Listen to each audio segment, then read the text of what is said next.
Every 700,000 years, the world is devastated by an event of catastrophic proportions. Oceans boil. Continents freeze.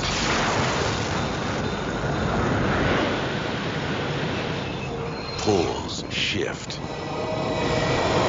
And species are destroyed by a single mysterious force.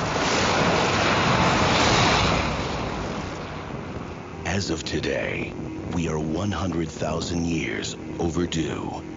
The core of the Earth has stopped spinning.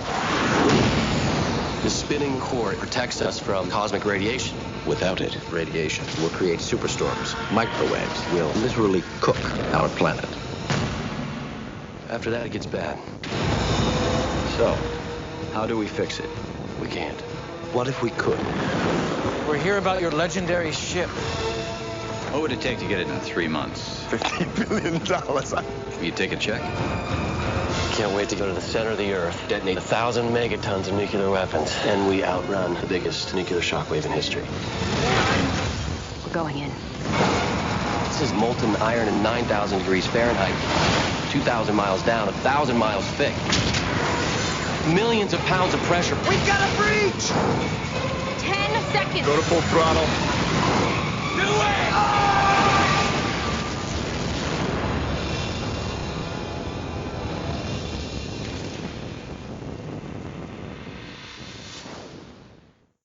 Welcome to They Call This a Movie, testing the strength of friendships one terrible movie at a time. Subscribe to the podcast on iTunes and other podcast services by searching They Call This a Movie. We are part of the Main Damie Network, and to find more from us, check out the website at themaindamie.com or on Twitter, Facebook, and Instagram at The Main Damie. We're also now a proud member of Geek Vibes Nation. You go find them at gbnation.com. Welcome back to They Call This a Movie. This is Anthony Delvecchio, and with me, as always, is Dan Aquino and Mark Meyer. Say hello, gentlemen. Hello, friends. Isn't it always great when you watch a movie and you have gotten just enough science education to understand it, even though it's supposed to be complicated? This movie did make me feel very smart, yes. Yeah. Yes. Yeah, for sure. Why not? I mean, it's a big, dumb blockbuster movie that didn't bust any blocks. Yeah. But yeah, so welcome back to They Call This a Movie. As we've been doing for the past few weeks, we've been getting into what we've watched during this quarantine. So guys, before we get into the movie at hand, what have you been watching? I've gone on a little bit of a movie spree here. I've been a little bored lately. So I did a little Marvel viewing party with just myself. Okay. And I watched the first Avengers movie, which still holds up and has probably one of the 5 best scenes in the MCU. I'm always mad, or I'm always scene? Angry. No, not the shawarma scene. The always angry scene when Banner punches a Leviathan in the face. Mm-hmm. So that's still a good movie. And then I watched Endgame because Juwan from Geek Vibes Nation said that it's overrated. So I wanted to rewatch it just to see if it was or was not. And I've seen it a few times, and I think after having not seen it for a little while, I can say it's a decent movie with a spectacular ending. But overall, I wouldn't say it's overrated, but it's not as good as everyone made it out to be. I think it's the sum of its parts in general. Yeah, but I have a problem term. I just think you're not really talking about the movie. You're talking about the reaction to the movie, and it's just kind of like, all right, what the fuck are we actually talking about here? Well, I mean, it's the culmination of a huge arc, so I think it's impossible for it to be overrated in quotations. But I can see why people would say it is, where everyone's like, oh, it's one of the best. It's not. Infinity War is much better. But again, the final act of Endgame is just they knocked it out of the park. Sure. And then I followed that up with the equally awesome, and I hope you can tell I'm being super sarcastic, Angel Has Fallen with Gerard Butler. And I gotta say, every time I watch a Gerard Butler movie, I'm always excited because I like him. You guys, you seem to like him. And yeah, he seems like a cool weird dude. It's weird to me, to be honest with you. You don't see it. I don't see it at all. We're talking, so in this movie we have discount Dennis Quaid. Yep. Gerard Butler is discount Russell Crowe. Okay. Yeah. Fair enough. Yeah, fair enough. But he's not a dickhead like Russell Crowe. I mean that's Russell Crowe's charm. Now you just took the charm away from Russell Crowe, and that's why Gerard Butler's still just barely getting by with these Has Fallen movies that nobody cares. Well, I don't know who's asking for them, but they keep getting made. I asked myself the same question. Like, who asked for this movie? Well, like, why was this made into a trilogy? Because Olympus Has Fallen was a solid action movie. It's basically Die Hard in the White House. All I know is last year I left you guys alone for a week, and you picked what was the movie? Law Abiding Citizen. Law Abiding Citizen. And then this week I gave you options, a lot of options, and Dan, you zeroed in on the Bounty Hunter. I did. Well, and that's why I gave the pick to Mark. Really? That's the reason. No, it's not. Wow. The reason is because you more or less picked last week. Okay, yeah, that's fair. I was That's gonna say the- that's the very it's very mean. Like, no, we're not watching a Gerard Butler movie. You know what? I didn't do that on purpose. I swear to God, I did not do that on purpose. Yeah. But he just seems like such a nice guy. Does he? He does to me. He seems like you could hang out with him and shoot the shit. Yeah. Okay. I mean, we hang out with different people all the time. But don't see Angel Has Fallen. Okay. So Is there anything else you have seen? No, that's it so far. Okay. Mark, what have you seen? I actually have Final an update that's not a video game. What? I watched, well, it's a documentary. I watched the first two parts of The Last Dance, the documentary on the Chicago Okay. Bulls. Sure. It's really good. As I was talking to a friend today about it, who's a lot older than me, and just going, this was like for NBA, this was like the Bulls were like the formative years team for me. Like those 6 championships, those were the teams when I was learning basketball and all that, so, I have fond memories of watching them and trying to stay up late and watch games, when I was younger. So it was interesting to me to go back and learn some of the stuff that I didn't know now that was going on. In this thing, you see how much of an asshole Michael Jordan is. Yeah. Like straight up, and the difference, like they show him back in like his early 20s and then what he was in 97, 98. And I'm like, that guy turned complete asshole in 14 years. Pull the Gerard Butler. Yeah. Wait a minute. Don't go bad mouthing my man Gerard, all right? So that was fun. The interviews are great. Sort of they go back and forth in time, like sort of setting up the whole dynasty and then showing that season. For anybody that likes sports and grew up in the 90s, it's a pretty good thing so far. I'm not sure if I like that they're doing 2 episodes at a time over 5 weeks rather than just binging it, because I could have watched the entire thing last night. But They're saving you from yourself, Mark. Yeah. That's what it sounds like. It turned Twitter into a great, because I saw the highlights on Twitter before watching it, and it was like this communal watch event for it, and just people picking out all these different things and cutting GIFs and all already from it, and so I highly recommend it. It's good so far. Next week is going to be about Rodman, so that should be fun. See what they touch on there, and besides that, I beat Final Fantasy VII Remake in a matter of 9 days. So, that's basically what I did. No, it took me about 40 hours, 45 hours. I have no idea how long those games are supposed to last, so. Yeah. No. I did it quickly, just because I wanted to be done for the Game Vault pod on Friday, just so I can give an actual review for it. I think that's it. I was thinking of, I saw a couple things on the Netflix when I was looking there that I might check out, but who knows? Work can be so up and down. I feel like with how the way everything is going now, if what happens in the movie that we watch this week were to happen in real life, I wouldn't mind it, to be honest. I would almost welcome it. Is this like the sun exploding fantasy that Anne has? It's not, though. Yes. This is one's very messy. This is a long, drawn-out process. It's like, it's going to take 3 years just for, like, the solar flares to start hitting. 3 months, and then, everybody's dead in a year. No. Sun exploding is, boom. You won't even know what happened. Yeah. Well, this seems like a whole lot of nonsense before people start dying. I want that, though. I want a few months of just like reckless abandon, No. where I could just like come over your house and just like beat the hell out of you, and like, yeah, what's the difference? You know, we're gonna die soon anyway. Or you could beat the hell out of me, right? Oh my goodness. Right. Is this because of what I said about Gerard Butler? Maybe. Even in a Thunderdome scenario, I think that still wouldn't hold up in court. In a world where there are no rules, they would make an exception for, geez, it's fucking Gerard Butler. Have you seen The Ugly Truth? No, that movie's so bad. But I think what I'm saying is, at any kind of disaster, I would welcome at this point. I was just talking to the gentleman before we were recording that they're talking about opening up the gyms, and I said I'm willing to risk it all just to go back to the gym. So I'm ready for whatever to just befall us. Just let it happen. Rain on me. Sounds very selfish of you. Yeah, it well, like- I'm a selfish guy. I This is forget known. which- You've known me for a while.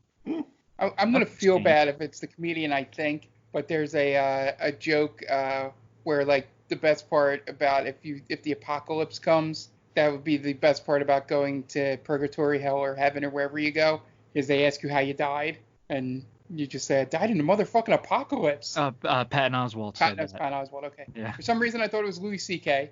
Oh. Volcanoes erupted and Avril Lavigne's face showed up in the clouds. Mark, what would you have been more embarrassed about? If it wound up being Louis C.K. that you're telling a funny joke back to, or what if it was Dane Cook? Ooh. Well, then we have no idea whose joke it was if it was Dane Yeah. Cook. Could be Like, anybody. but if Dan was like, "That's Dane Cook," would like that would have been worse than Louis C.K.? I don't know. I don't think so, man. No. No, it would have been. It's a different level of embarrassment because the embarrassment would have been on a personal level that I was like every other college kid when he was big and bought a ticket to his concert when he came through State College. As did I. So it's the embarrassment of doing that. Oh, I did that when I was 20. Ugh. And then I may or may not have that Tourgasm DVD because my sister got it for me for Christmas. That's that kind of embarrassment. The other one would have been like, oh, I laughed at the joke from that asshole. Well, you know. just so you know now, Mark, Ant's gonna hold this over our heads forever. Oh. He's definitely gonna bring that up. Like if you make a solid point against him, like, yeah, well, at least I didn't go see Dane Cook. He's gonna do that. I mean, That for vindictive Dan, bastard. for Dan defending Gerard Butler's still worse. Well, you come at now. You have more ammo in the chamber, really, because now you have that. You have that I cried at Deep Impact. What else do you have over me? You've got quite a few things, I bet. Yeah, I don't know. But to get back on track, guys. What did you watch, Ant? Man, I'm gonna do some serious editing on the first 17 minutes of this podcast.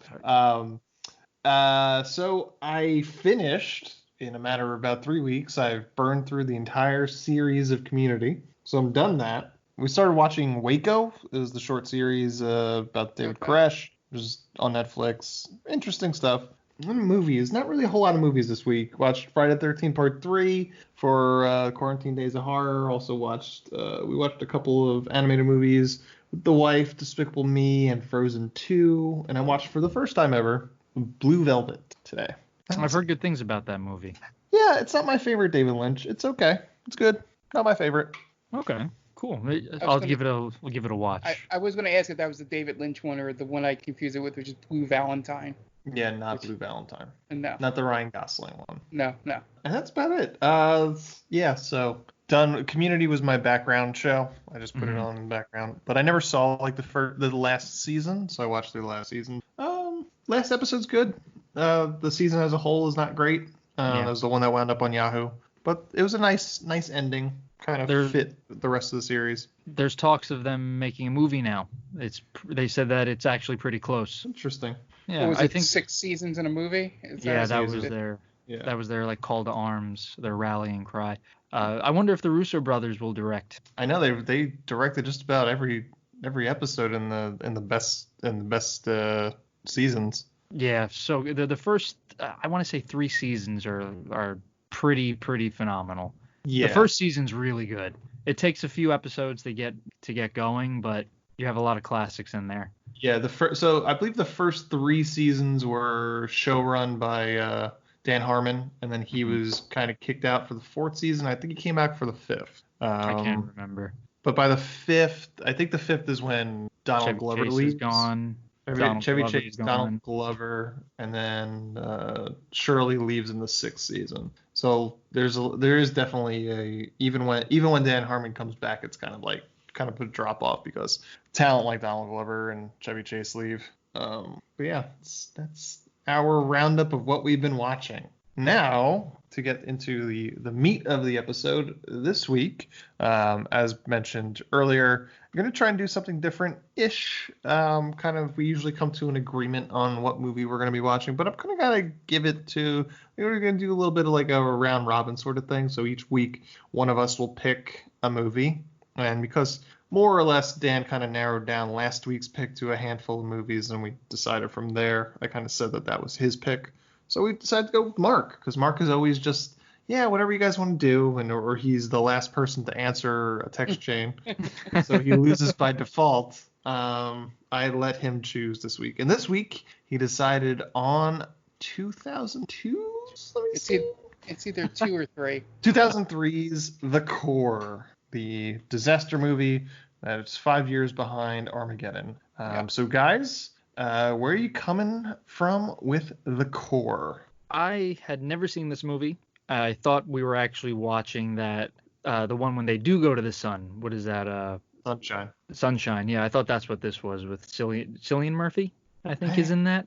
Yes, he is in it. Yeah. I thought you were asking for the pronunciation. I think it's Cillian. I don't know. We could spend a whole 10 minutes on that. We're not going to do that.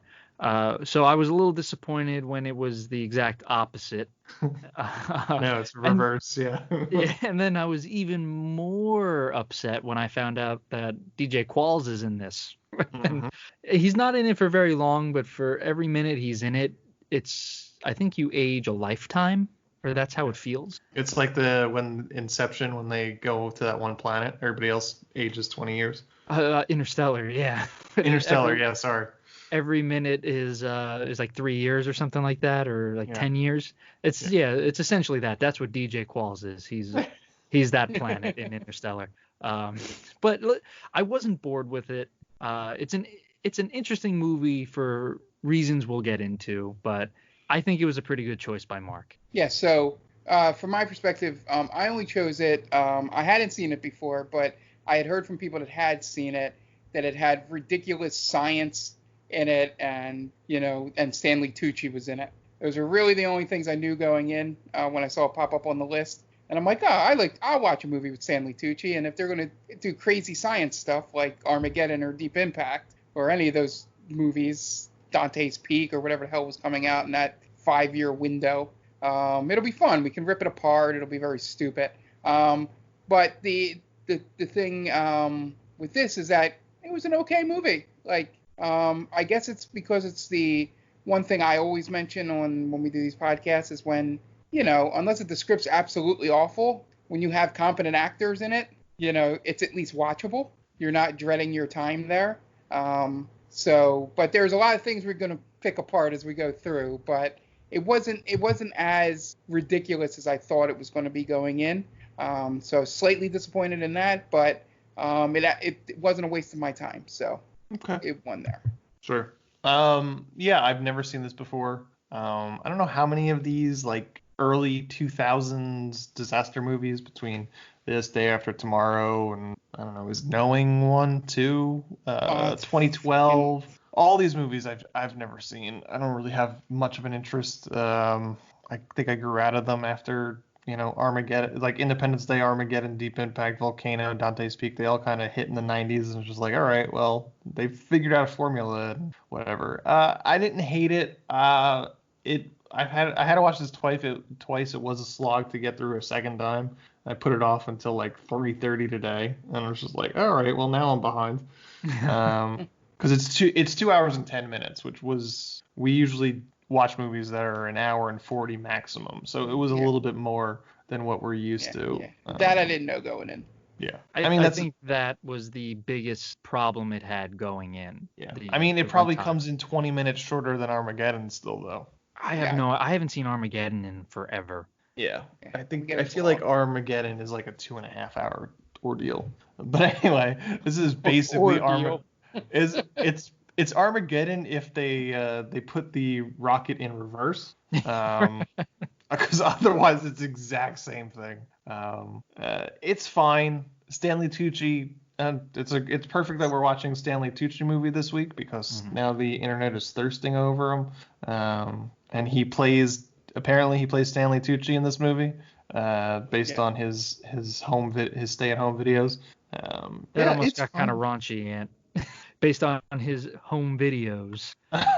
Well, I mean, those you gotta search the other parts of the internet for. Well, that's what I thought you were talking about for a second. You got to be careful. Nope. I mean, you get your head out of the gutter, man. It's going to be difficult, but I think it's tough to say this is a bad movie because it does have some talent in it, acting wise. Yeah. Right? You have Stanley Tucci, Aaron Eckhart, who's probably like bottom of the barrel with all of them. Hillary Swank is in it. I can just go through it right now. Yeah. Stars Aaron Eckhart, Hillary Swank, Bruce Greenwood, Stanley Tucci, Delroy Lindo, Richard Jenkins, DJ Qualls, and Alfre Woodard. It's directed by John Amiel, Amiel. I'm going to say it's Amiel. Directed a lot of TV. We also directed Entrapment and The Man Who Knew Too Little. It's IMDb score of 5.5 and a Rotten Tomato score of 40%. Budget $60 million, and it only made $31 million in the U.S. So it was a stinker in terms of that. Yeah. As Mark said, the science isn't that goofy. It's I mean, you gotta throw caution to wind and just kind of believe everything that these people are saying, because a lot of the times it's a lot of hand waving, just like, oh yeah, who would have thought we would have invented this off screen, or oh, looks like that worked out for us. Like, okay. Yeah, the main thing is what my comment at the beginning of the episode is that all the science in here is everything that I still retain from science class in like high school and all that, when they were talking about, the core and the Earth's layers and all that stuff. And I'm like, okay, the only thing they threw out there, which made me laugh because it was like 3 years before the movie that made it famous, is that they called the stuff the stuff the ship's made out of unobtainium. Unobtainium. Yeah. It's part of the Avatar cinematic universe. Yep. And so it was like, I was like, oh, I want some like really stupid stuff like Armageddon has, where they're like, yeah, nuclear warhead can blow up a comet. That works. No. And that's what I think is interesting, because Anthony was saying prior to recording that you would think we would know enough about what's inside the Earth, even though they do mention that we've only gone, like 7 miles down into the crust. And I think that's like 18 miles down, something like that. And it's only like a 2-inch drill. Right. So then you have like, oh, we have no idea what we can accomplish. But in fucking Armageddon, we could slingshot around fucking planets, land on asteroids. we have like Mars rovers that, like, we can do anything in space. But when it comes to the Earth's core, we have no clue. Like, what do you mean you have no clue? Just, what's down there. It's a lot of molten rock. Just that's it. There's really nothing else down there. Don't try to surprise us. Yeah. And also the big difference is they've been making space movies forever. So it was a lot easier to be wacky and fantastical about what they would do in Armageddon and movies like that.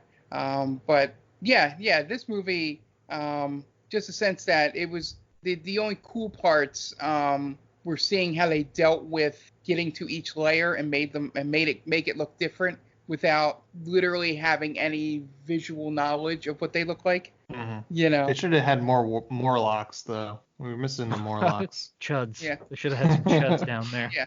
Now, hypothetically, what if this is a prequel to Avatar, and they have to get unobtainium in Avatar because they keep needing to build these machines to jumpstart the planet? Man, I like it. Cool. It's a constant thing. They have to do it like every 3 years because it just doesn't take. So they have to keep mining unobtainium. That's exhausting, to be honest. At that point, you just throw up your hands and like, this is it, man. It'll make me actually watch Avatar.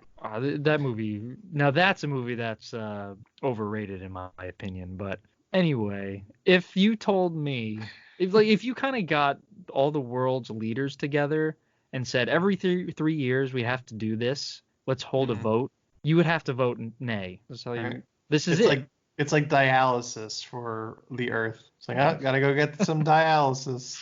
We gotta go launch some more nukes. No, you can't. Unless, I mean, at that point, you would imagine that they would be able to devise a better plan than just drilling with a fucking locomotive into the core, right? They would have something that could just send it down. They're like probably just like a big fucking hole at that point. Yeah. Just like, all right, we're gonna launch the nuke now, and there you go. I don't know. Yeah. I don't know. What would you? Do you think that they would do it? I don't know. It would be kind of funny just because like Avatar, they've already gotten to other planets that sustain life, and they're just putting Earth on life support by doing this every 3 years. So well, then it kind of makes the Na'vi look like bad people because we're just trying to save our home. But then they're being dicks and hoarding all the unobtainium. Yeah. It's our right as Americans to take it, right? Well, hold on. Manifest destiny, man. It's only implied that it's Americans, right? In Avatar. Why do you hate your country so much, Ant? I don't know. That's for another podcast. I was going to say the vote on doing it every 3 years will just depend on who profits off of it. Oh yeah. It goes to the highest bidder, sure. Yeah. Lockheed Martin would have that on lock. No, I wouldn't do it. This sounds like a terrible movie. Yeah, but the way we spend on our defense budget, we might just build those things over and over again with no plan to need or use them. Like, oh well, we got to build another Virgil. Why? Oh, because we have the money in the budget. Government spending. Yeah, I mean, if they could do it to build giant Jaeger machines, I'm sure they could do it, right? Yeah. They weren't that big. I mean, like 2-3 helicopters carried one of them. Yeah, ridiculous. I was going to make the same friggin' joke. Ridiculous. That's the most unbelievable part of any Pacific Rim movie. Now, all right, so now here you go. They retcon it in the second one, by the way. They do. They give them jetpacks, which too little, too late, if you ask me. Huge oversight. So all right, so here's what we do now. We combine the core with Avatar and Pacific Rim. I don't know how. The monsters coming out are because we're jump starting the heart. We're disturbing their right. So it's a vicious cycle, right? And Godzilla, I guess too, right? There have been some fan fiction drawings of. I think they're all in the same right, Legendary or whatever. What message board did you see this on? Was it a Rule 34 one? No, I did not see any kaiju on robot action. But yeah, like I like that idea, Mark, where the Earth keeps stalling and we have to keep jump starting it, but every time we jump start it, more monsters come out. So it's like you're damned if you do, damned if you don't. You guys want to get into the plot at this point? We've talked for a long time. It seems like forever. This has been the DJ Qualls of conversation. His career just felt like forever. Yeah. Do you have anything to plug before we do? Dan? Of course. I'm going to plug our good friend Tia and her podcast Top 10. So she's a good friend of the podcast. She's on Geek Vibes Nation. Go check her out. She has a podcast called The Top 10 with Tia. It's a weekly podcast where Tia and her crew tackle a number of entertaining topics, like the top 10 movies of the year or the top 10 worst on-screen couples. This past week it was the top 10 movies that made you cry, and I doubt Deep Impact is on there. So this podcast has it all. Don't miss out. All right. And yes, we're going to take a quick break before we get into the plot to listen to a couple of friends of the podcast. So we will be right back. Welcome, travelers. Seems like you're looking for a story.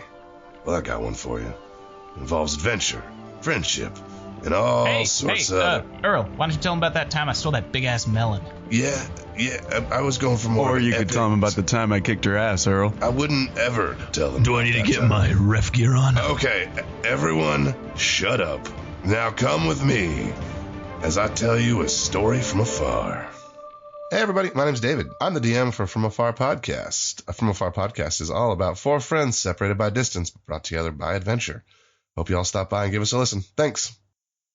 Oh, hi. Didn't see you there. It's me, George, from the best little horror house in Philly, the show where we talk about the best horror movie ever made, according to our guest at least. We've talked about groundbreaking classics like Texas Chainsaw Massacre and Alien, but we've also got a lot of great ones coming up, including some very fun guests like Len Kabaczynski of Swamp Zombies and Red Letter Media fame, Caroline Williams, the star of Texas Chainsaw Massacre 2, and Chase Williamson from John Dies at the End. So make sure you're subscribed to the best little horror house in Philly, and I'll see you boils and ghouls over there. Welcome back, and this is time to get into the plot for The Core. We open up on Green World Day, which maybe is a thing in Boston, and there's a carnival going on, and a bunch of corporate assholes are about to go into a meeting and getting ready to make $40 million when the main one that is not Cillian Murphy brain melts in the meeting and falls face first into the glass table. We get a nice down, like upward shot of that, and then I question whether or not this is a comedy because it's hilarious looking.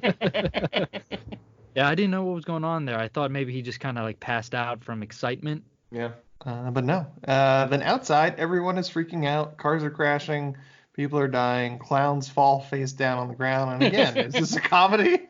That's a keen eye. I didn't notice that. It's a crane one shot too of all this going on. Yep. And then we cut to University of Chicago, where Aaron Eckhart is playing Dr. Joshua Keyes. He's a college professor teaching some sort of class on wavelengths to a bunch of uninterested teens. Who he's definitely banging, by the way. Right? He's definitely getting some college tail. I mean, it was a pretty empty class, and he didn't have like the girl in Raiders of the Lost Ark where she like has like fuck me on her eyelids, like, or whatever she had. Well, he's just so like devilishly handsome, right? He's got the frosted hair, and it's kind of the bed head. Like, I don't care, man. I'm a cool professor. Yeah. I'm your best friend. Yeah, his office hours are from 3 to 4 in his office, and then 9 to 11 at home. That's right.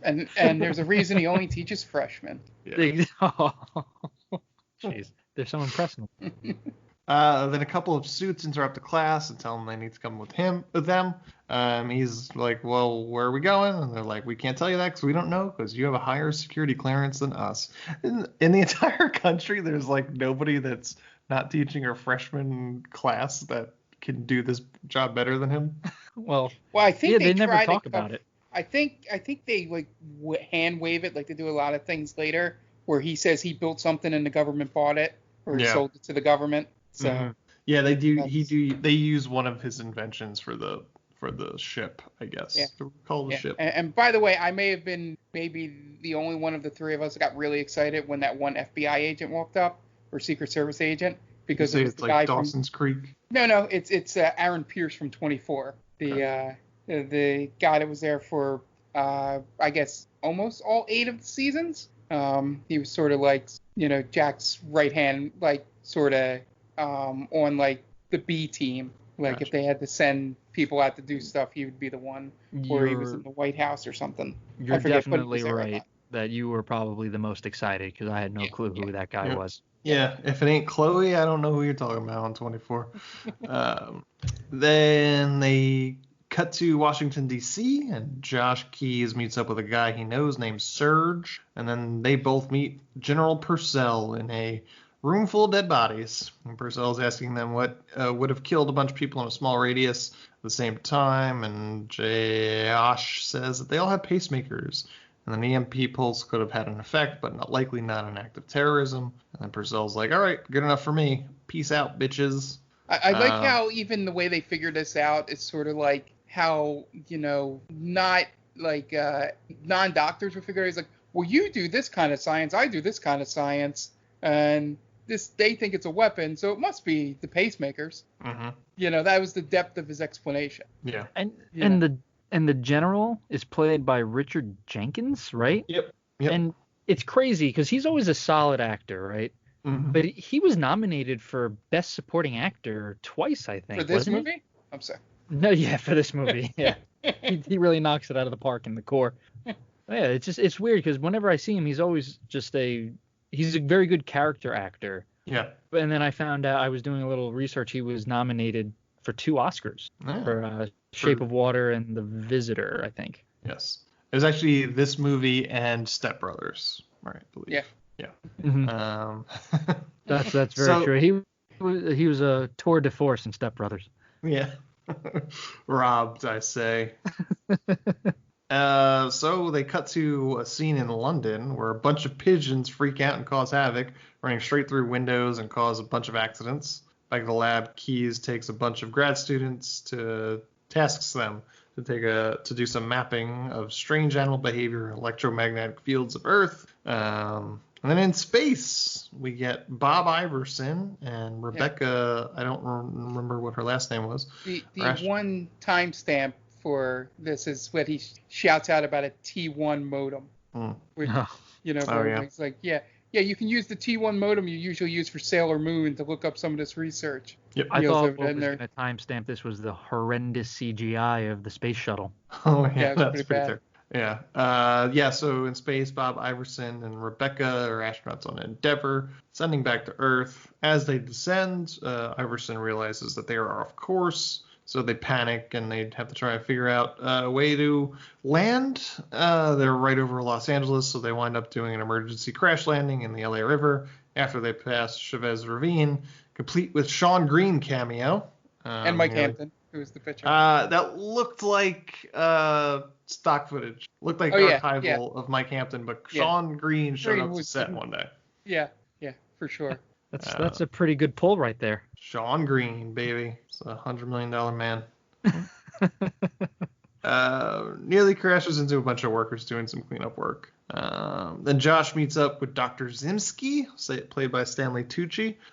He needs him to read a report he's written about the end of the world, quote unquote. And Zimski is, I guess, kind of the leading DC scientist. He's kind of if there's any sort of reason why somebody needs to talk to the country about some sort of scientific thing, he's basically the one the president calls. Because Zimski loves every minute of that spotlight.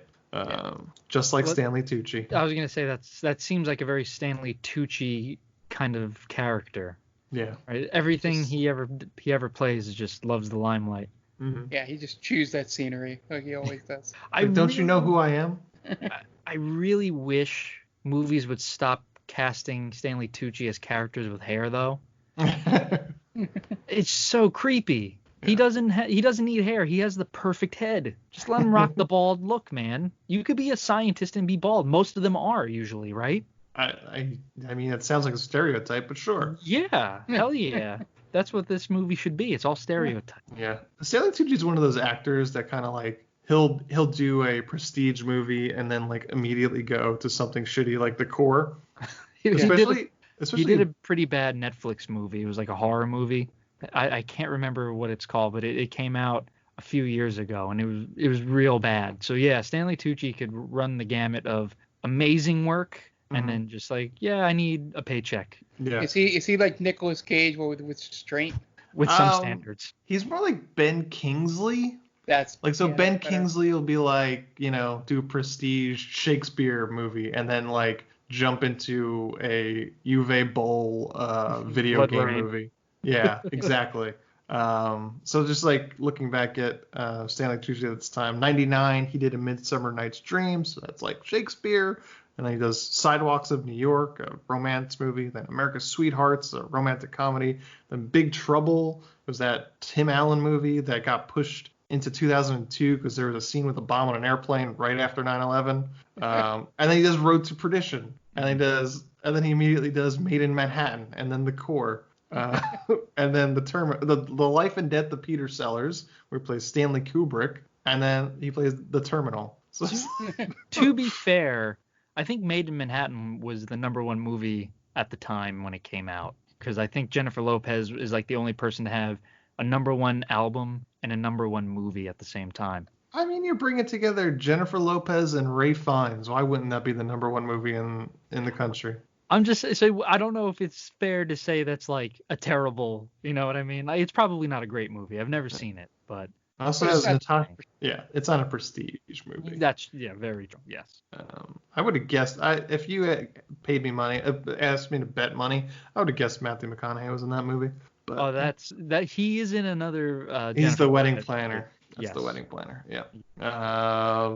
So Zimsky reads over the report and he tells Josh that he must be wrong and that his own personal research will prove it. And then Josh leaves, saying things are going to get worse in the next couple of days, so his point will be made. And after Josh leaves, Zimsky pulls out a top secret folder, and we cut away. Astronaut Rebecca meets with Purcell and back in Washington, asking about an upcoming board of directors meeting regarding the spaceship crash.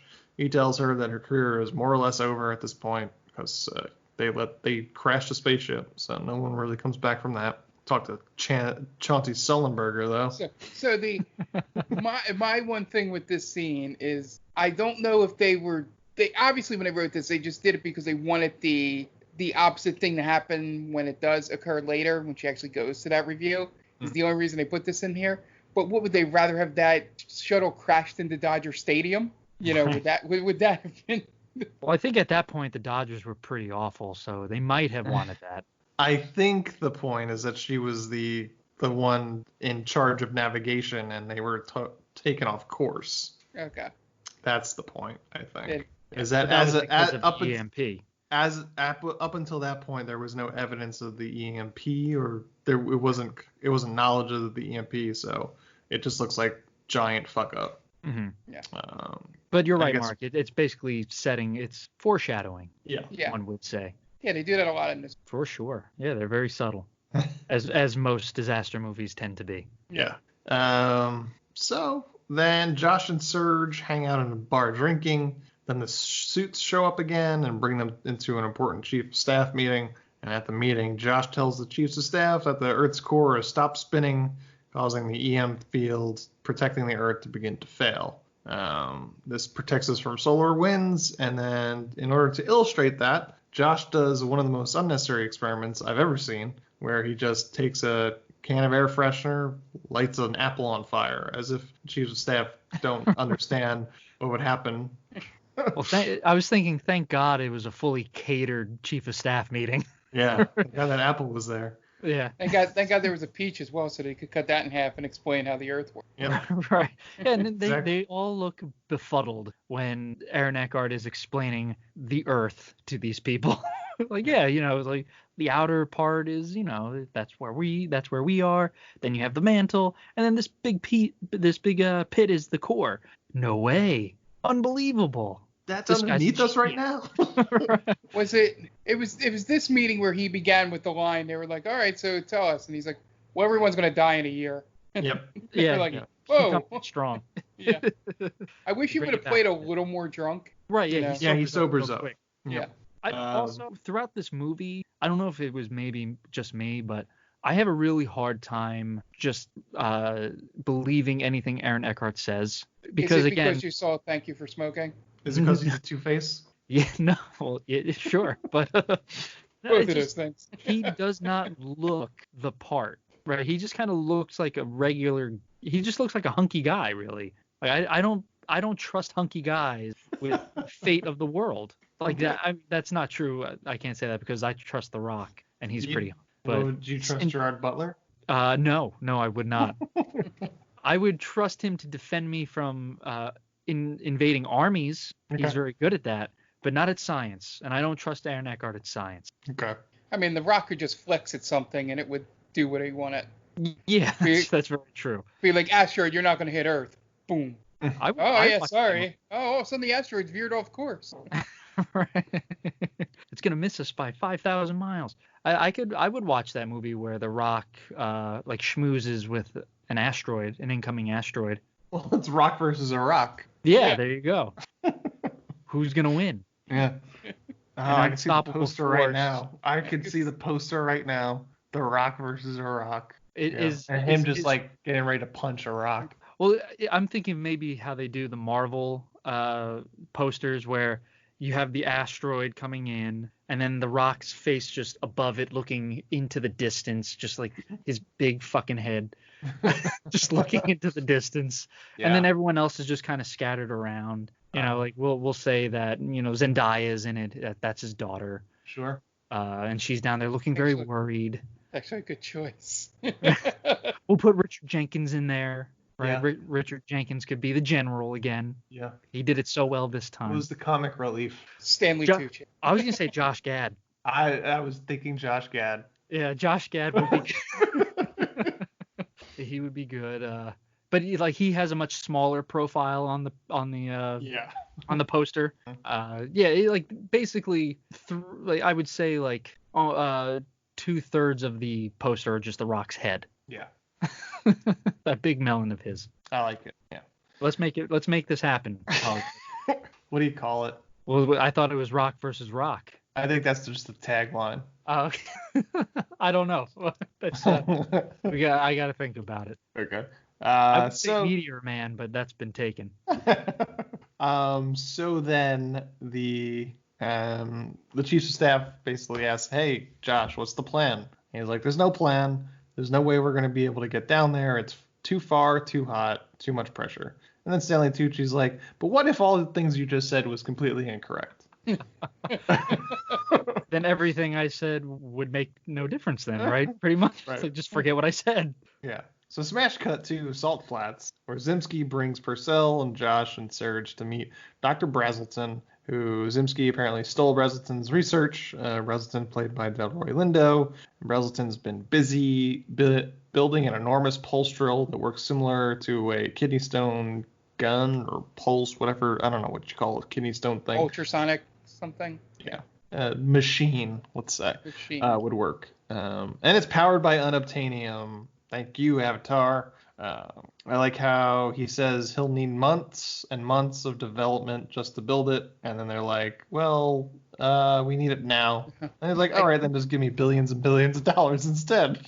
Yeah, I think the thing goes something like, he goes, oh, maybe like 10, 12 years, maybe. Yeah. And he goes, how about 3 months? And he goes, well, if he gave me $15 billion, maybe. Yeah. And then they make a joke about checks. Yep. Well, this is the perfect moment to use that Jordan meme where fuck them kids, because that's taking it right out of education. Yeah. Yeah. Social Security slashed. Yep. Yeah, I mean, the planet. It would definitely send us into a very big depression, I'd imagine. Yeah. And at that point, we would want the Earth to stop at that point. So, again, just a vicious cycle. And then for some reason, they need a hacker. They need to control the media, and he doesn't do any of that. Which is one of the craziest things, because, like, they say in the meeting with the chiefs of staff, he says, Aaron Eckhart says, like, in 3 months, we go back to the Stone Age, I think he says. And this all takes 3 months. And I guess shit is going down in the world around us, and nobody knows a goddamn thing. Right. Because DJ Qualls is doing his part. He's doing his part. It makes no sense because they're in a top secret base. Yeah. No one has any clue what's going on regardless. So you don't need anyone to control the media, right? Yeah, but it's like the Northern Lights show up in Washington D.C. No one's questioning that. Well, it's not like this thing is a silent thing that's happening and it's only happening underground, and we don't know. We're not getting any ideas of it above ground. Like, shit's going crazy. Pigeons are flying into windows in London. Rome is burning. The Colosseum blows up. Yeah, the Colosseum blows up. Northern Lights show up in Washington D.C. San Francisco melts. And it's like, oh, yeah, thank God we got DJ Qualls. Right? He's not going to be able to help anything, really. Yeah. I also like how when San Francisco melts, how they show the ozone layer being essentially how Aaron Eckhart said, it's just a shield. And it's just it's almost like a sci-fi movie where someone punches a hole through the shield in the upper atmosphere. And you see just like a square just like evaporate pretty much. It's like that's how it works. It's not how, at all. It's like and also it wouldn't just be San Francisco. No, that it would be much hole larger. would go all the way around the world. Yeah, well, it rotates. Yeah, exactly. Well, it does move. It moves in this 60-foot diameter little circle. It's almost like someone is shooting a death ray, pretty much, and it's just kind of like following its own trajectory, if you will.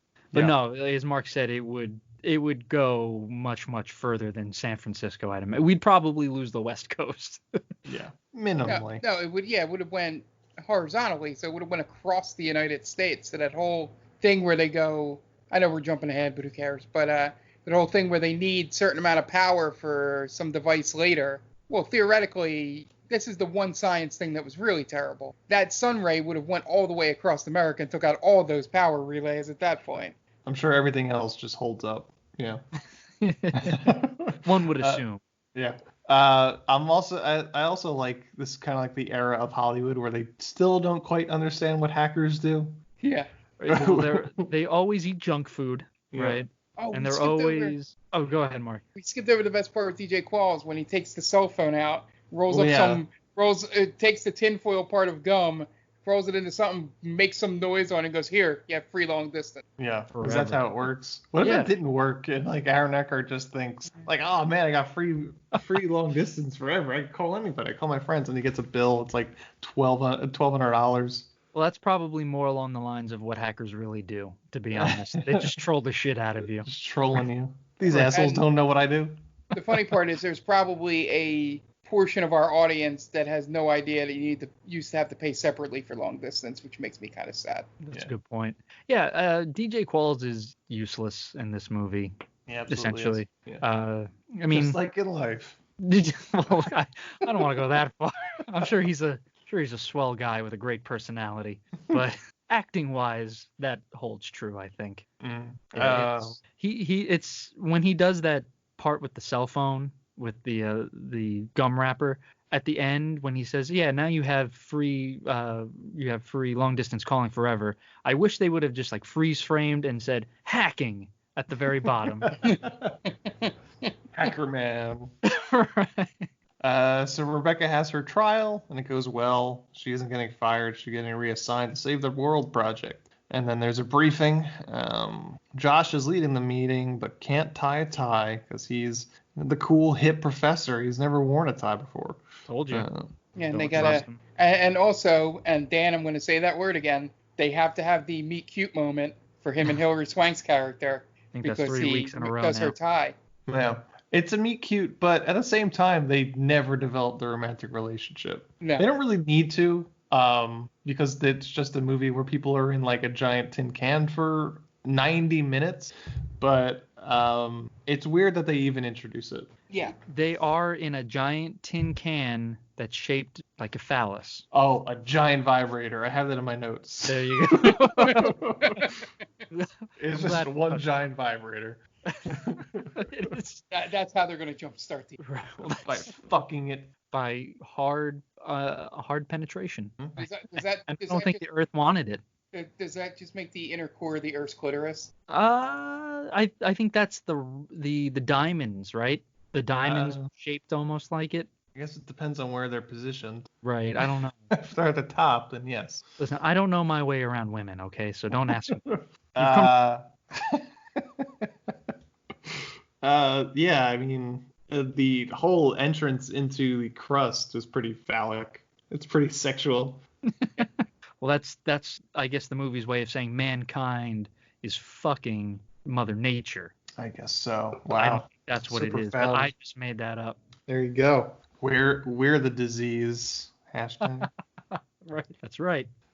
Zimsky feels like he should be the lead on the project. Zimsky and Purcell then discuss something called destiny, and they're questioning whether or not it has anything to do with it, but they kind of hush and move on. Josh kicks off the meeting, and then we have a montage of 3 months worth of work. Zimsky said earlier that 3 months have been back in the Soviet age, so I'm curious what life is like and how they've misled the whole world population. Brazelton builds the ship. Zimsky calculates the need for explosives.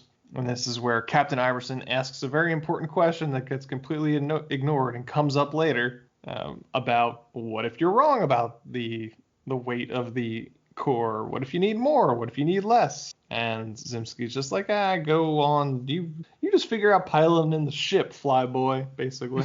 Yeah, what if the core was made of cheese? Yeah. He basically gives him like the little noogie, like, oh, this guy over here, get out of here. let us eggheads do the egghead work, and you just pilot the ship there, jock boy. Yeah, for some reason there's a lot of animosity on this team. Yeah, well, luckily Captain Iverson's gonna be dead shortly, so it won't matter. And it's very, it's just a very quick pass over with that. Yeah. Our captain just died. Okay. Nobody cares. Oh, so sad. Even Hillary Swank, who's like that was her mentor, right? They have a nice little sit down and talk about basically leadership. Right, it's basically him saying, "I'm gonna die very soon, so be ready." Yeah, the foreshadow. Yeah. That's all Bruce Greenwood was in this movie. It's just I feel like that's what Bruce Greenwood foreshadow the character. He's Captain Foreshadow is his name. Yeah. Right, Captain Foreshadow. He's the same way in Star Trek. There you go. Yep. Right, he's telling Captain Kirk before he's captain, telling Kirk you have to, straighten up and fly right, because I'm not gonna be around forever, buddy. And sure enough, he's not around forever. Yeah, and I don't know if you guys caught this, but when Hillary Swank is getting emotional about Captain Iverson's death, she does the Mitch from Dazed and Confused and just pinches the bridge of her nose to sort of do that. I didn't know that was a thing. You've seen Dazed and Confused, right? A long time ago. Okay. The long-haired kid Mitch, every time he has to do like embarrass or disappointment or something, he just like pinches the top of his nose and like shakes his head. It was like his acting tick in that whole movie, and he does it a lot. And maybe I've just seen that movie a lot more than both of you, and that was the first thing I thought. Oh no, I completely remember that, but Okay. I did not associate it with this movie. Okay. It's one of the reasons why I don't like that movie. Yeah. That's one of the reasons. Oh, Dan, when I tell you, when Mark is not exaggerating how often this kid does that in this movie, Yeah. it is obnoxious. Yeah. I gotta watch it again then, because You I could don't probably remember. You probably could find a montage on YouTube. A montage of it on YouTube of just him touching his face. Well, now I'm kind of creeped out by it. I don't know if Yeah. I want to watch it, because the way it makes you react kind of scares me. Yeah, it's awful. But anyway, we're not watching Dazed and Confused. We're watching The Court. Yeah. They have a terrible simulation session, which they fail 22 times, according to Alfred Woodard. And then they take a break, and then Rebecca and Josh have a scene where he shows her the invention he created to help steer the ship underground. Basically, it's a machine that sees through all types of material. Specifically, he's testing it on lead. And as I mentioned, it's not that a romantic subplot wouldn't be completely out of place, but it's weird that it never actually completely happens. Like, they never kiss, they never have like the truly romantic moment together. They just, I think most of the end of the movie is just them talking as they wait to die. Which is pretty romantic. I think they just have one celebratory kiss at the end, but that's more of a we're gonna fucking live sort of kiss than a romantic one. It's more we're gonna fucking live rather than we're gonna fuck. Yeah. It's a very bad kiss too. I don't know if you noticed. Yeah. I guess because it's so haphazard, maybe it wasn't written in. Maybe Swank just kind of took the bull by the horns there. But it's a very awkward kiss. Yeah. I don't even remember it. So there we go. Yeah, it's a very unremarkable kiss. Yeah. Then Iverson and Rebecca have their kind of mentor-mentee conversation. And then we start to see high-level static discharge happening across the world, popping up all around the planet, including Rome, which causes major catastrophes there. The Colosseum explodes. People's cappuccinos get destroyed. Just major fires everywhere on top of that. I was hoping that they would show France being destroyed over Italy, because then I could have made the "no one ever chooses Italy" joke. Well, you made it anyway. There you go. But it didn't make any sense. It didn't make any sense. Damn you, movie. It's fine. They get set to board the ship. Brazelton says the name of the ship is Virgil. And then Serge pops some champagne. Then we have systems check scene, and Tucci is recording his thoughts into a tape recorder, and for some reason is using a slightly British accent. And then launch. They make a comment about that later, which is completely what he's doing. Mm-hmm. The other his rival doctor says Brazelton says why are you talking like Carl Sagan? Yeah. In that. Mm-hmm. Yeah, because that's very much what he's trying to do. Yeah. So then they launch, and we still have 80 minutes left in this movie. Yeah. They drop in the middle of the ocean where the crust is thinner there. What's the fault? The Mariana Trench. Trench, yep. They drop. Finally looking at the ship in full, it's a giant vibrator. As they descend, they attract whales. And that's foreshadowing. Yeah, I was gonna say there was another one. But it's different. It's different whales at the end, and it's the whales that you don't want to come across. Really, sure. These ones are like humpback whales. They're nice whales. Sure. Yeah. My favorite part is, as we'll get to it right here, is that it's another moment where they're in the middle of shit going down, and then all of a sudden one of the characters goes, "Oh yeah, I forgot to mention this is also a risk." Right. That happens a lot in this movie. Just like, oh, we're encountering a problem. Oh, I should have brought that up. Well, why didn't you?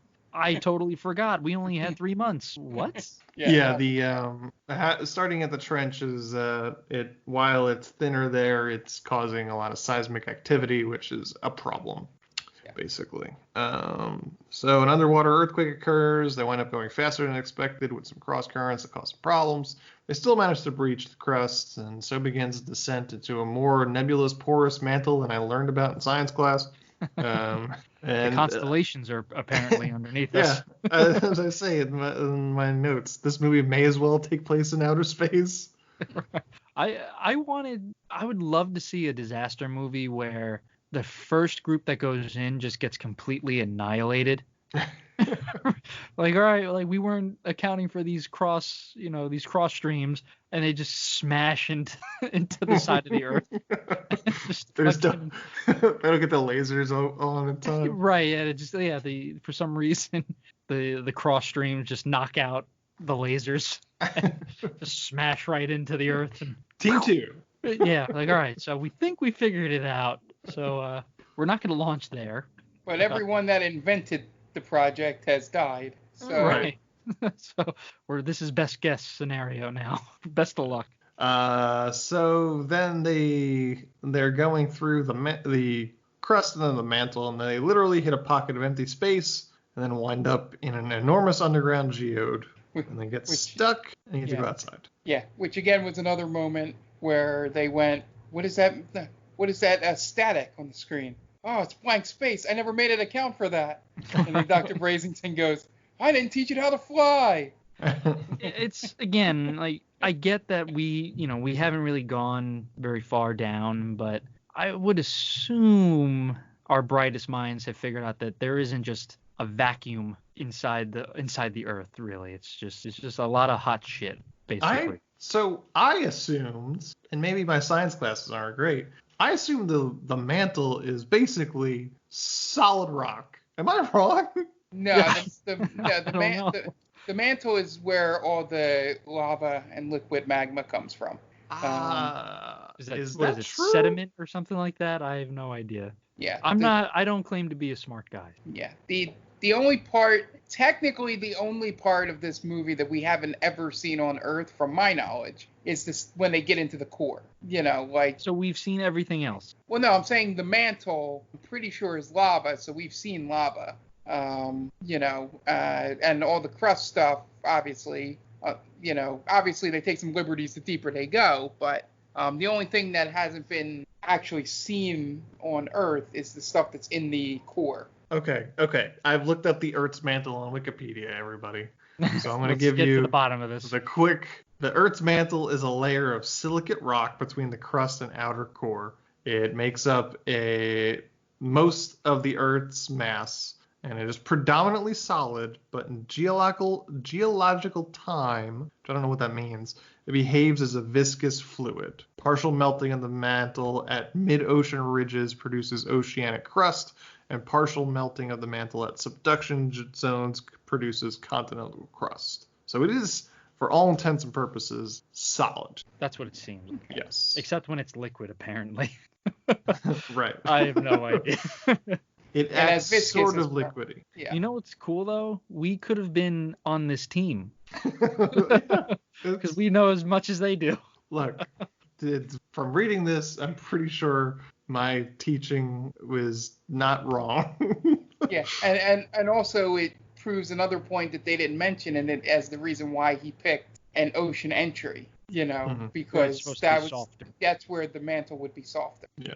And the outer core is liquid. Yeah. Okay, so that's the liquid hot magma. Iron and nickel. Okay, interesting. They probably go over it in the movie. I just wasn't paying attention to that nerd stuff. No, I don't know. Couldn't tell you. They hand wave everything. Like they may mention it in a line or something. But they don't deep dive into it like I thought they would and make it really dumb and stupid. But yeah, it seems like even though this movie is 2 hours and 10 minutes, it feels like there's deleted scenes that explain a lot more. I just remember thinking that on Virgil, on the boat, they have like a living quarters, and that's when I got worried because it's like, oh shit, that means that they're going to be there for a long time. Because if they need to sleep, obviously they have that. So I was just hoping it would be kind of like, this will only take a day. But no, it takes a long time, and that adds more time to the. No, it takes a while. It's a couple days, right? Yeah, I think it takes a week. It's from what? From when they start to when they end? Launch to when they get back. I think it's a week. It's probably roughly a week. They did have like a timer, which was like 60 hours in, whatever. Right. So that's like almost 3 days. But Mark, so magma does form between the upper part of the mantle and the lower part of the crust. Okay. So yes, you are right. I think we were both right there, which is good. Yes. Yeah. So like the upper part of the mantle is where magma is, and then but for the most part the mantle is solid, which is not the mantle that we get in this movie, which just kind of looks like nebulous, like galaxies almost, which I guess is it's supposed to be because that's what they're looking through Aaron Eckhart's invention, because it's seeing through everything, so it looks kind of transparent and shit. Yeah. And I guess if we don't look at it in that sort of way, we're just seeing nothingness. But come on. I mean, I guess they technically describe the mantle the way it's supposed to be at the end when she's bringing his ship back up. Yeah. She's like, I got to keep following these trenches, to follow the flow of the. Yeah, but also, are there trenches in the mantle? Are there there giant sandworms in the mantle that are creating the tunnels? That would be so cool. It's the lizard people. Yeah, you need to answer some questions there, creators of the core. Sure, we got a lot more movie to get through. Well, I know it's getting real late, so try to summarize. Okay. See if you can. Yeah, I'll try. So they wind up in a geode. They get stuck. So they have to go out and clear all the debris that has stopped them. So they go out, but good news, the suits can take the pressure, which they, I guess they finger crossed on that one and were proven right. The geode breaches and it starts to rain magma. So some of them huddle inside, but Brazelton has to try and cut a piece of crystal out of the drill. Can't get enough oxygen because the drill is an oxygen-powered drill. So Josh, the hero that he is, hooks it up with his own air tank to get it to work and almost dies. And he gets it done. And then Iverson gets way too close to the lava, but gets hit in the head by falling debris and dies anyway. So the lava wasn't the problem. It was just debris. And then everybody gets else back on the ship in time, and Josh comes to after a while, and they have to tell him that Iverson's dead, and nobody else really seemed to care. They move on very quickly. Yeah. Later, they get into a diamond asteroid belt, and they get a hull breach, and they start shutting off the weapons control room, and Serge goes back for his notebooks and gets locked in. Possibly the worst acting Aaron Eckhart has allowed himself to put onto screen in this scene. Real bad. Surge, I can get you. Which, to be fair, they probably could have gotten him. He's dying for quite a while. Yeah. Oh yeah, and he keeps screaming for Rebecca to override the ejection system, and before she does, Zimsky tells her that she can't, or else she'd compromise the rest of the ship and the mission. So she allows him to get crushed to death. And real quick, this is the second movie we've done where a guy thought to save his research notebook over himself. That's true. He goes back because the notebook had a picture of his kids, which if you kept yourself alive, you could have seen them for real. Yeah. But, I mean, that's your priority, obviously. This is why in 2002 you get duplicates. That's right. Yeah, or you just don't bring them. They don't belong down there. Yeah. That picture's not going to help with anything. He was gone for like 3 days too. Right, yeah, you're not gone. You're not gone very long. Yeah, you're not going in. I think if you go into outer space, it makes a little bit more sense. But yeah, when you're going down there, you're going down there and back. You're not staying out in space for a year or whatever. Yeah. Come on, Frenchie.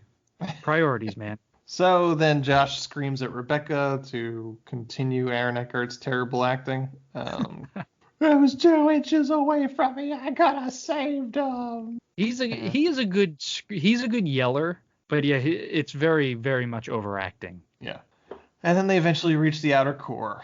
It goes smoothly, and then they start to speed up. And the outer core, it turns out that the outer core is less dense than expected, which is kind of what Bruce Greenwood was mentioning. Lack of density means that the core material is too thin, and the warheads won't have the impact it needs to restart the core. So Zimsky is just like, all right, well, mission's failed. Time to go home. Time to initiate the Destiny Project. And everybody's like, well, what the fuck is the Destiny Project? So he explains it's a doomsday device built by himself that pulls electromagnetic power from the Earth's core. He believed that other countries were building those to use against them, so they built one first, and it's probably the reason why the core is already stalled. Plan for Destiny would be to shock it back to stability, but is risky and is a last-ditch effort, essentially. So Josh is like, well, why don't we try Plan C before you guys set off Destiny? He's like, and then Zimsky has a meltdown at that idea. Yeah, and then he has to get punched in the face. Yep. That classic disaster movie moment.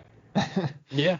Yeah. So Zimsky has an absolute meltdown because it's basically a suicide mission because Josh's Plan C doesn't even exist yet, and the longer they wait for Destiny, the less likely it is to work. So he has a meltdown, and while they're having this conversation on the surface, solar flares start to get through the EM field, completely melting down the Golden Gate Bridge. Thousands die, and we get some old footage of the San Francisco earthquake disaster. But then Rat, who was played by DJ Qualls, sends Josh a coded message to ask if he needs any help, saying that Destiny sounds like a bad idea. And Josh sends one back to tell him that he needs him to slow down the Destiny Project. So Rat starts working on trying to break into the Destiny Project files to try and get control of it. He's awful at it too, by the way. Yeah. He's supposed to be like the top hacker in the world, and it takes him until the last second to get into the encrypted files. Yeah. And he starts crying. He's a hacker who starts to cry. DJ Qualls had to show his range. Well, I thought he was sweating at first. Like, I'm hacking so hard here. No one's hacked harder than me. And he's just like sweating profusely. And they're like, no, he's crying. He's being a little baby about it. I can't do it. I can't hack. You've never had to hack the planet before, bro. That's true. I They actually use that line in this movie. Yeah, hack the planet. Yep. That was existence, really. In the last the last 20 minutes of this movie is really when he comes into play.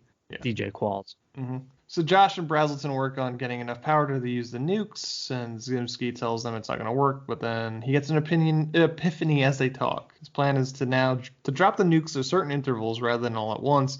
The analogy is dropping one big rock into a pond versus systematically throwing smaller rocks into a pond. They arm all the nukes, but the problem is that they won't stand the pressure based on where they are. So the plan is to jettison part of the ship to act as a shield for the nukes so they could get into position and explode before it just crushes from the pressure. So they draw straws to see who stays behind and jettison the parts of the ship. Brazelton fixes the straw pull because it's his ship and he wants to be the one to destroy his own ship. So he goes off to manually override the ejections, and doesn't seem very pleasant, but he manages to do it, and he dies with the ship, basically incinerating him, essentially. Yeah. He has the one line going, like, they find out the control panel is where it's 9,000 degrees, and they go, why the hell would you put it there? And he's like, well, I didn't think I'd have to destroy my own ship. Yep. Zimsky and Josh work on moving the nukes into place, and Rebecca ejects each piece of the ship. Meanwhile, as Destiny starts a countdown, Rat gets control of the interface with about 3 seconds to spare, and he diverts the power. So they don't have enough power to send off Destiny. To Coney Island for some reason. Yeah. Yeah. Probably an in-joke for the writers. Yeah, or he just has fond memories, I guess. I don't know. Yeah. Zimsky and Josh try to load the last bomb. Zimsky says the bomb isn't large enough Then Josh gets stuck under the bomb when an energy flare hits the ship. Then another one hits them, and Zimski gets stuck. So Josh has to leave Zimski behind, and right before he gets unhooked, Zimski tells him to use the full fuel rods from the reactor to make the bomb big enough. So Josh has to move the reactors all by himself and burns his hands in the process, has to shut down the power of the ship. They don't have power to get back, so they resign themselves to die. They're basically sitting ducks for when these things go off. And then as the nukes start going off, Josh gets an idea. He's going to treat this ship like a solar panel because unobtainium converts heat to energy. Then we get one last scene with Zimski before he blows up. So real quick, if unobtainium converts heat to energy, shouldn't they never, ever, ever, ever, ever lose energy or lose power to the ship if they are in the Earth's goddamn core where it's nothing but heat? So I believe, if I'm not mistaken, the unobtainium was being used to power the drill part. I think the shell of the ship was made of unobtainium. Right. Because that's why they cut off all the wires and sort of, fuse them to the wall. Right. So if it's solar energy, like it's being sucked up, like solar panels are on the outside of your house, right? Yeah. So you would think that it would be hardwired in somehow from the ship. That's what I would imagine. I don't think they're using the unobtainium. I think they're using nuclear power to power the ship. Right. So he reroutes it by putting the copper parts of the ship's wiring against the wall that he cuts open and somehow doesn't burn himself. Well, really, that's what it should have been the entire time, right? Probably. Right. Because if you're talking about the heat will generate enough energy, so let's just do that then. We don't need. But they would need power to get down there. Okay. Yeah. I'll just go fuck myself. I'm sorry. I didn't know you guys were science. I mean, they sort of just real quick. They don't explain any of that. But Dan, how are they going to get down there if it's a cloudy day? Or if it's not hot? What if it's cold? That's a good point. I didn't think of that. I apologize. So the core, so the nukes go off and the core starts turning again, and they ride some magma flows to the surface because I guess we're pretending that there's nothing but liquid down there. They lose communication with the command team, so the command team assumes that they're dead. But 4 hours later, they break through the crust and land without power on the seafloor. So Purcell and Rat are on an aircraft carrier, and they're like, well, they're gone. They did what they had to do, and they died. But the aircraft carrier, the people on the team there say they got some sonar activity, but it's just whales. And then Rat realizes that the Virgil is signaling to the whales, and that they could find them by finding the whales. The best part is the captain of the boat that they're actually on searching even says that it's not uncommon. Yeah. Like, this happens a decent amount of time. So why would you orbital wobble?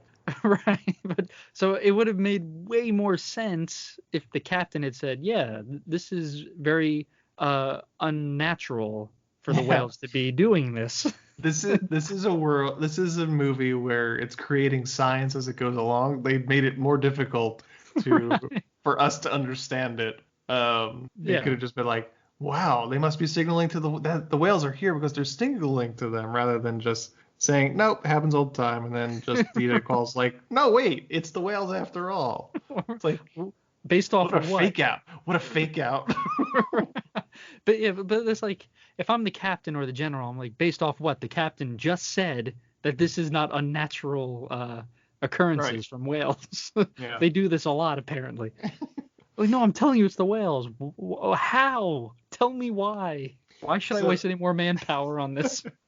So the dive team gets dispatched, and they pull up the Virgil. And then 1 week later, Rat goes to a cyber cafe and leaks all the information about the project to the public to give the dead members their due, as well as to expose the Destiny project. So he invents WikiLeaks. Yep. And then we get to... He's the whistleblower. Yep. And then we get to end on 30 Seconds to Mars song. And that's Was that who it was? Yep. I thought that was U2 for a second. I was like, oh, great, a shitty U2 song. Nope. That's the core, guys. I also like how the Cyber Cafe was just called Cyber Cafe. Yep. Yeah. Come to Cyber Cafe and play on your cyber phones and whatever. This movie took forever, dude. Yeah. And you can't see it, listeners, but watching Anthony break down the plot was just like slowly watching him drain. The life force drained away from Anthony. I could see him. He's like, his head was in his hands at times. And then they go down into the core, and there's 80 minutes left. Right. They finally get to the core, and we still have an hour left. Yeah.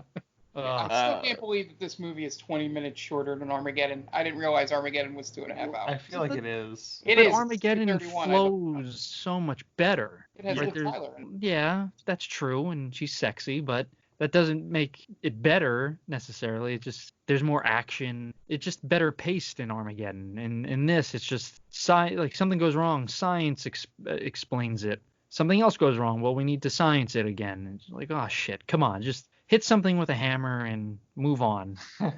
Or ride a nuclear warhead. Right. Yeah, let's do that. Yeah, I mean, it's dull. It's bland. I'm not even gonna call it dull. It's kind of bland. It's like the characters in Armageddon, because we're gonna use that as a difference, because it might as well be the same movie. Are just more interesting. I mean, you got Steve Buscemi, you got Ving Rhames, you got Bruce Willis. Even Ben Affleck isn't terrible in that movie. Not Ving Rhames? No, Clark Duncan. Michael Clark Duncan, yeah. Who's the captain of that? He's really good. He's been I know. Yes. Yeah, he's awesome. He's much better than the guy they had piloting the Virgil here, Bruce Greenwood. Yeah. He's a much better Bruce Greenwood. The only one of them's a Starfleet captain. Well, listen, the other one was Shredder, so it's true. I take Shredder over Star Trek. Yeah. TMNT, motherfucker. Yeah. It was more interesting, right? Yeah. Armageddon. It's a bunch of characters that I don't mind spending time with. The other, right? I mean, this movie, I really couldn't care less. They even go to strip clubs in Armageddon. Here, they nerd out. Mm-hmm. I don't know. It wasn't a bad movie. I probably wouldn't watch again just because of the length of it. Yeah. But I'm not ashamed to say I saw this movie. Sure. Yeah, I think the big thing, if I had to say what I would do to make this movie better, I'd make it a half hour shorter. Yeah. That's a good idea. And also, I wouldn't try to do the whole science explaining everything kind of thing, where it's just like one problem after another after another after another. It gets tedious, because it's like, well, all right, so we encounter a problem. Well, they're going to figure out another way to solve it. Yeah. Even when they have barely anything around them, they figure it out. So they kind of MacGyver it throughout the whole movie instead of being fully prepared. Yeah. So that gets annoying. And I also just like the idea of bringing down Jaegers to fight the core. Just like punch the shit out of the core instead of just nuclear bombs. They have to punch through the mantle, though. But you just bring down some helicopters. It'll work. It'll be fine. Yeah, you said you wanted this movie to be a half hour shorter, and right? Right. You're describing the great disaster movie known as Geostorm, starring Gerard Butler, which is an hour and 50 minutes. There you go. But they didn't have to shock the world or something. They shocked the core. I don't know. I saw that movie. I have no clue how they fix it. I think it just kind of goes away on its own. We don't know how to solve this problem. That's the end of that chapter. It was a network of satellites to control the Earth's climate. Right. Yeah, I remember that movie. It was really bad. Yeah, and it's also big. The other podcast that does the same thing that John up and name. The other guys. Just so guys. Much disdain in Mark's voice. The other podcast. Is there anything else that you guys would do to make this better? No, not really. Again, I just like the absurdity of having it combining Avatar and Pacific Rim. Yeah, I think that'd be awesome. I would lean more towards, which is what makes Armageddon work. As Make it 20 minutes longer. No, yeah. Always. Another Always. half That's hour Mark's long. answer for everything. What if it was longer? Let's make it the Snyder cut. Right. No, I was going to say if they leaned a little bit more into comedy and silliness with it. Yeah, this movie does not have a whole lot of comedy. It is, and maybe that's what makes this feel even longer. It's just so deadly serious for such a silly concept. Well, that's what you get when you put Aaron Eckhart in a movie, right? Because he tries to be funny, Yeah, he's not. He's not funny. No. Yeah. Yeah, I guess this is. I haven't seen Deep Impact in a while, but I guess this would be, the tone of Deep Impact compared to Armageddon. Is Hillary Swank in Deep Impact? I feel like she should have been. I don't know. I haven't seen that movie in 25 years. I've only seen it the one time. I don't think she is, but also I will say Elijah Wood is. I'm gonna say this. Do people often mistake Hillary Swank for Elijah Wood? All the time. I think. Well, after Boys Don't Cry. And she's also in P.S. I Love You, which is another Gerard Butler movie. She's also the second Karate Kid. I'm just going to say this. I know this was brought up in The Office. I think Hillary Swank is hot. I don't know why. I can't put my finger on it. She is fighting Aaron Eckhart for the best jawline in this movie, by the way. She got a strong jaw. A great jawline. That would go on the Mount Rushmore of jawline. I mean, she does look good in this movie. I think she looks great. Yeah, she's not ugly. I've never been a big fan of hers. I don't think she's unattractive. No, she doesn't do anything for me. She's a fine actress, and she's a good-looking woman. That's it. That's all. I'm not gonna say she's super hot. She's not a 10, but she's not like a 4. She's like a 7, and I'm okay with that. Yeah, The Core was like the last movie that I know of, looking at her IMDb, that she made before $1 Million Baby. Okay. So she's already got one Oscar under her belt before this. Yeah. Right? Yeah, because she did Boys Don't Cry, and then there's a whole lot of, I guess Insomnia is good, but it goes The Core, and then it's the whole $1 Million Baby, Black Dahlia, Freedom Writers, P.S. I Love You, Amelia, New Year's Eve, The Horseman, what else? And then it goes a whole lot, I think Logan Lucky is her next best movie, and then she did 5 episodes of BoJack Horseman. She's a fine person. How about that?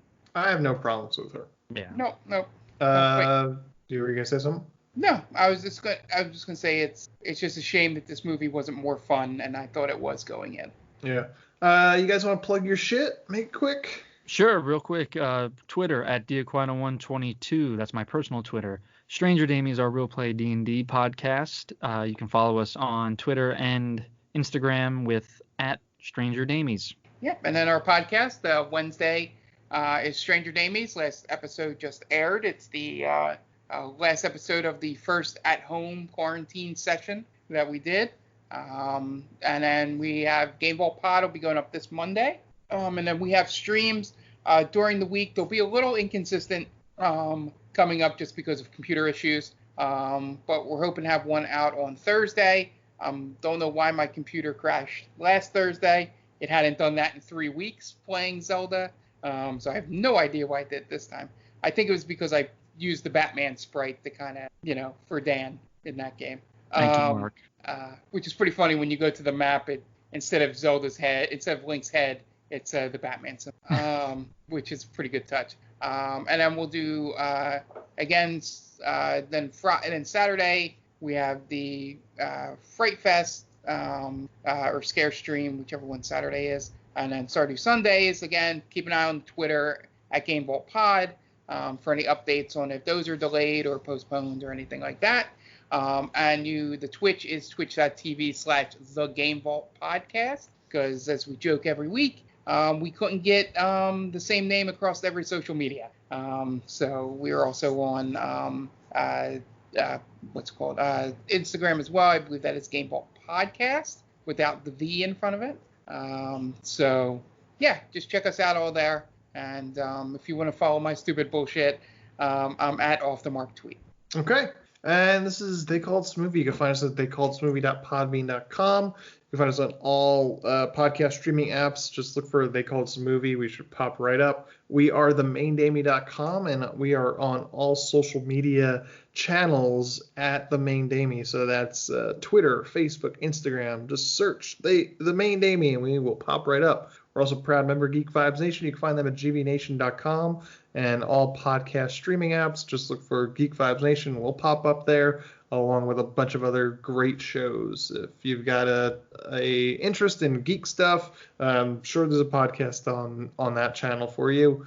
If you have any questions or comments, you want to reach out to us with a movie idea, you could hit us up on Twitter at the main Damie is a great way to get a hold of us. But the main Damie at gmail.com is our Gmail account. If you're listening to this and you like what you hear, go on iTunes and give us a 5-star rating and a review. It would help us out a great deal. If you want to get in touch with me personally, I'm at AntDelvec on Twitter. But that's going to wrap it up for us this week. This movie has been The Core, and the director of The Core is John Emile. So for Dan Aquino and Mark Myers, this is Anthony Delvecchio telling John Emile to go fuck himself.